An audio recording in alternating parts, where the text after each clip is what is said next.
Nahatezitra ny koto ny fionany Pera Pedro sy Andry Nirina Rajoelina ary nahalagy ny koto ny fandraisany Pera Pedro any Andry Rajoelina tamin'ny fetiny Noely. Tezitra mafy moa i koto lehilahy Mahitsoambo ka nilazana na hoe tsy tokony hankasitraka ary tsy tokony hipetapetaka amin'olona tsy manaja ny zon'olombelona ohatra ny Andry Rajoely i mon Pera Pedro.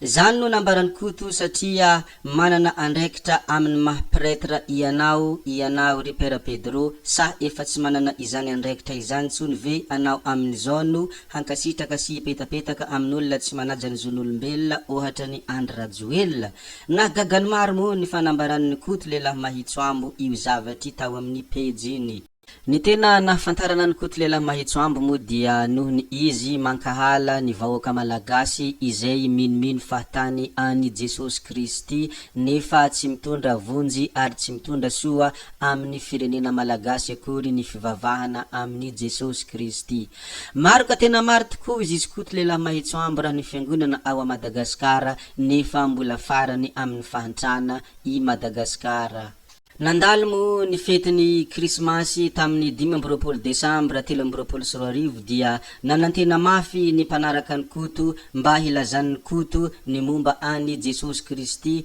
mba hilazan'ny koto momba ireny zavatra rehetra mikasika ny Noely ireny. Nefa gagany maro nandritra ny Noely ka ziska amin'ny androany dia tezitra amin'ny Andry Rajoely foana izy ary milaza ny antony mahatezitra azy. Efa nolazaiko tetsy ambony mo dia nanafatra i koto lehilahy Mahitsoambo hoe tsy manana andraikitra ve amin'ny maha-pretra azy i Pera Pedro ary tsy tokony hankasitraka sy hipetapetaka amin'olona tsy manaja ny zon'olombelona ohatry ny Andry Rajoelina izy. Ary nambarany koto lehilahy Mahitsoambo ihany koa dia olona manao didijado na manapogitra sy mampihorohory ny vahoaka, olona tsy manaja ny lalàna sa rehefa mametraka kely dia mety amin'ny mpitondra fivavahana hozy izy koto lehilahy Mahitsoambo. Firy hozy izy koto ny nogadrainy amin'ny tsirariny milona any amponja amintsika miteny izao. Izany no nambarany koto ary olona ohatran'izany no raisiny fiangonana hoy ny koto.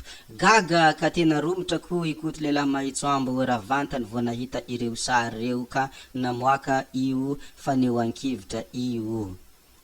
Naro amizay ny resaka nandeha sy nahady hevitra nandeha manoloana io fanambarana izay nataony koto io. Ao amin'ireo maneho hevitra no milaza hoe izaho koto dia mitora bato anao ary manometsiny anao kely satria mahita fomba hampandrosoana ianao nefa mitazam-potsiny avy any ivelany, hoy ny maneho hevitra izay manometsiny any koto. Mba tongava ianareo ry koto mba hampandroso fa aza manao adinam-boaka nosa vava foana nefa tsisy apoka. Courage koto de tongave. Uzizy olona izay namoaka ny fanehoan-kevitra. Ny sasany mo ny teny hoe mba zavatra hay reresahana ry koto hoe nareo ane olona tsy mino Andriamanitra fa resaka selfie miaraka amin'ny sakafo sy mihinana mo zany no mba hainy koto, ireny no mety hiresahany koto hoy sasany maneho ny fanehoan-kevitra amin'io hevitra izay navoaka ny koto io. Ny sasany koa moa dia manambara ny teny sy ny soratra masina ao anaty beboly izay milaza hoe ka Andriamanitra ry koto dia tsy tonga hiantso ny mariny fa ny mpanota mba hibebaka. Mety tsara mihitsy ny andraisan'ny pretra azy ary tokony homena fampianarana tsara izy mba hampiova azy sy hahatsiarovany tena hamerina izay nangalariny tamin'ny vahoaka sy tamin'ny firenena. Etsy andanin'izany moa dia maro ny tezitra raha vantany vao nahitany io komantera io satria ny filoham-pirenena ve lazaina fa mpangalatra, lazaina fa mpanota gegilahy ka tsy faly am'izany kosa ny vahoaka malagasy maro anisa satria ny filoham-pirenena Andry Rajoelina dia filoha izay tena mamy ny vahoaka ary ankatoavin'ny vahoaka ary ankaiky ny madiniky ka ireo izay tezitra dia namoaka ny fanehoan-kevitra ka manao hoe ny olona manaraka ny koto ato koa aloha dia olona maivandoha daholo ny ankamaroany, ninninona zavatra lazainy koto na de hita fa tsy mandeha am'izay laony ny aza dia arahina avy hatrany. Na iteny aza i koto hoe ndao ihinana ny tsy fihinana dia tsy salasala le donto reo fa ihinana avy hatrany, hoy ireo tezitra tamin'io komantera sy ny tezitra tamin'ny fanehoan-kevitry ny koto lehilahy Mahitsoambo. Tsy hay marina ny tena olana volana ny koto lehilahy Mahitsoambo sy izay tena mahatezitra any koto lehilahy Mahitsoambo amin'ny filohan'ny Republikan'i Madagasikara Andry Nirina Rajoelina.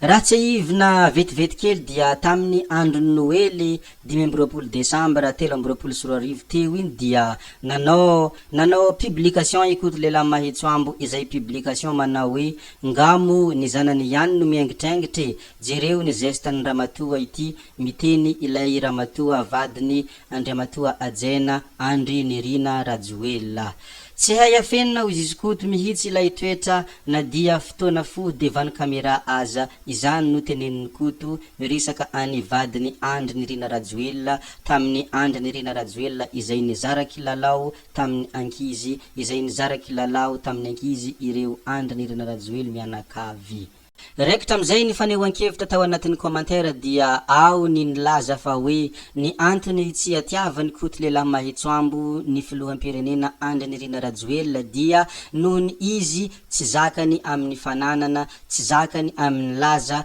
ary tsy zakany amin'ny bogoste, tsy zakany amina filinina dia tsisy azony koto atao afatsy mankahala fahatany. Ny sasany amin'ireo koa dia milaza fa ikoto dia avy any Anosy Benala ary manana ny fikasana mba ty latsaka ho filoham-pirenena nefa tsy hain'olo ary tsy hankafizin'olo ary tsy manana ny karisma hilatsaka izany ho filoham-pirenena izany hanika miala any président de la République Madagasikara Andry Nirina Rajoelina izay filoha manana karisma ary filoha izay tena mambahoaka secret des peuples koa dia maniry ny ho tonga eo amin'ny toerana eo ikoto lehilahy Mahitsoambo nefa sarotra be zany no fentoandro zany dia hanika mankaratsy no hazony atao ho zizy sasany miteny izay mamoaka ny fanehoan-kevitra mikasika any koto izay manaratsy sy tezitra amin'ny Andry Nirina Rajoelina. I Andry Rajoelina ne ho ireo mpanaradia any koto sy ireo manaraka ny publication izay ataony koto dia tsy mba miresaka any koto lehilahy Mahitsoambo na teny iray aza fa i koto lehilahy Mahitsoambo dia tsy mahita laza raha tsy miresaka any Big MJ sy Andry Nirina Rajoelina hoy ireo maneho ny fanehoan-keviny. Eo anatrehany zany ihany koa dia misy ny miteny hoe ikoto dia manao self defense izay tena henjana mba tsy hatratraran'olona ny tanjona izay tiany tratrarina. Ohatra fotsiny amin'ny hoe milaza izy hoe izaho dia tsy te halaza mba tsy hafantaran'olona fa te halaza no tanjony ikoto lehilahy Mahitsoambo. Miteny koa ikoto lehilahy Mahitsoambo hoe tsy tiako izy ny kianina nefa izy manakihan'olona dia avy hatrany izy manao fiarovantena izay manao hoe tsy manaratsy aho tompoko fa manao ny critique déconstructive. Nefa raha vao ikoto lehilahy Mahitsoambo hoy le bandy namoaka ny fanehoan-kevitra no anaovanao critique déconstructive dia tsy zakany izay zavatra ataony amin'olona. Izany dia manambara fa hoe ikoto lehilahy Mahitsoambo dia manana ny technique de self defense izay tena avolenta ary manana ny zarany complexe de supériorité hoy ireo izay mamoaka ny heviny. Raha tsy aivina moa ny tantara ho izy ireo izay maneho ny heviny dia tamin'ny izany andro zany dia mba nanana ny fanirina hivahiny tao amin'ny Real TV i koto lehilahy Mahitsoambo ka tsy hainy izay fomba hivahiny anany tao ka dia ni provoquer any Gasikara izy ka mody nilaza hoe raha vola no handehanako ao dia voalohako ny vola fa raha kapasité kosa izy koto dia tokony efa voahantso zay. Ni provoquer any Gasikara izy mba tsy handoa vola hiantsony Gasikara ao nefa tsy nanisy réaction i Gasikara akory nefa ny fahagagany koto lehilahy Mahitsoambo ho izy ireo naneho ny heviny fa tsy voany provocation i Gasikara feno soa. Raha ny tena marina dia te haka fo ny vahoaka malagasy ikoto lehilahy Mahitsoambo ary raha tsy mena zany ianareo dia asio jery todika kely tamin'ny Paul Rabary. Paul Rabary izay tena nitorahany vahoaka malagasy vato mafy tamin'izany fotoana zany nefa raha vao hitany koto fa tena nitorahany vahoaka malagasy vato i Paul Rabary dia nanangatanana ikoto nanao volontaire ikoto ao fa sahako ny mideba aminao ry Paul Rabary. Rehefa raikitra amizay ny debany Paul Rabary sy koto lehilahy Mahitsoambo tamy Real TV dia babony koto lehilahy Mahitsoambo ny fony vahoaka malagasy rehetrarehetra tamin'izany fotoana izany ary akory anefa ny hafaliany koto tamizany fotoana izany. Izany dia midika fa mba te halaza ihany ny koto ary mba te haka ny fony malagasy fa nefa ny hevitra sy ny fomba hitondrasany azy dia tsy mambabo ny malagasy ary tsy hazahoany ny fony malagasy iray manontolo. Ary tsy mba mitovy any ilay filoha izay mahatezitra azy izay teniteneny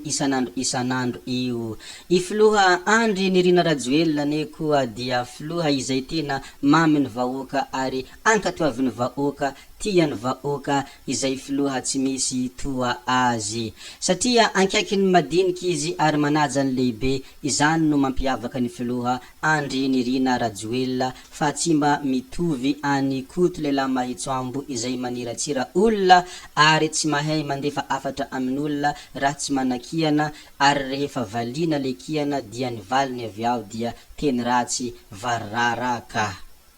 Zay ny amin'igny tompoko lasy tompoko vavy koa dia mankasitraka atsika rehetra navita ny hen ny video hatramy farany ary ety ampamaranana ihany koa dia mbola entaniko foana ianareo hiabone ny chaîne atsika ary raha ohatra misy sosikevitra tianareo ambara mikasika any koto lehilahy Mahitsoambo sy Andry Nirina Rajoelina dia apetrahao amin'ny commentaire fa malalaka ny fanehoan-kevitra. Zay fa mankasitraka atsika jiaby veloma vetivety fa tsy hoe veloma mandrakizay. Gaby oye, ciao ciao.